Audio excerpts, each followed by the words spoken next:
Location নিয়ে। ওর location মানে ওর বাড়ি হচ্ছে বর্ধমানের কাটোয়াতে।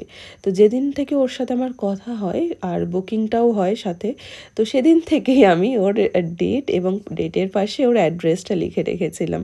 তো আমি জানতাম নর্মালি আমার কাটোয়াতেই বুকিংটা রয়েছে আজকে রিসেপশনের। তো সেই ভেবেই আমি ওকে ফোন করি আর বলি যে আমি এই টাইমে যাব। এবার ব্যাস আমি তো রেডি।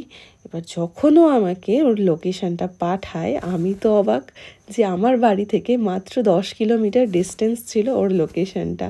মানে আমি এতটা হ্যাপি হয়ে গেছি প্লাস শকড হয়ে গেছি যে এটা এত বড় একটা ভুল আমার কি করে হলো। যাই হোক, যেটা হয় ভালোর জন্যই হয়। বাড়ির এত কাছে থেকেও আমি কোথায় না কোথায় চলে যাচ্ছিলাম।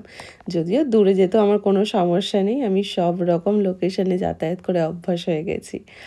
আর দেখো, কথা বলতে বলতে কিন্তু আমার ব্রাইডের মেকআপ অনেকটা কমপ্লিট। আর হ্যাঁ, এটা কিন্তু আমার একটা মুসলিম ব্রাইড ছিল। ওকে আমি কলকা করে দিয়েছি, একদম বাঙালির সাজে ওকে আমি সাজিয়েছি। সাথে শাড়ির সাথে ম্যাচিং করে একদম একটা হালকা পিঙ্ক নিউডের ওপর লিপস্টিক। আর এরপর আমি ওকে সমস্তটা কমপ্লিট করার পর পরাবো হচ্ছে জুয়েলারি। তোমরা জানোই জুয়েলারি পরাতে আমার কত ভালো লাগে। আর ও আমাকে বেশ কয়েকটা জুয়েলারি দেখাচ্ছিল কোনটা পরবে কি না পরবে। তো তার মধ্যে থেকে আমি দুটো সিলেক্ট করি গলার হার হিসেবে, মানে মাত্র দুটো হার ওকে আমি পরাবো। এই যে তার মধ্যে এই একটা হচ্ছে চোকার আর একটা লং হার ছিল।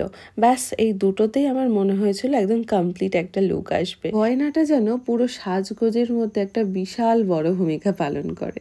দেখো এতক্ষণ ওকে একরকম লাগছিল, আর যখন আমি একটা একটা করে গয়না পরাচ্ছি তখন কত বেশি ওকে সুন্দর লাগছে। আর আমি সত্যিই দেখতেই থাকি জুয়েলারি পরানোর পরে, এত ভালো লাগে। আর এবার আমি করবো ওর হেয়ার স্টাইলটাও আমার কাছে ওপেন চেয়েছে। এখন তো শীতকাল পড়েই যাচ্ছে, হাওয়া টাওয়ারও অত কোনো বিষয় নেই বা গরমেরও ব্যাপার নেই, তাই এখন কিন্তু ওপেন হেয়ার স্টাইল খুব সুন্দরভাবে সবাই ক্যারি করতে পারবে। আমি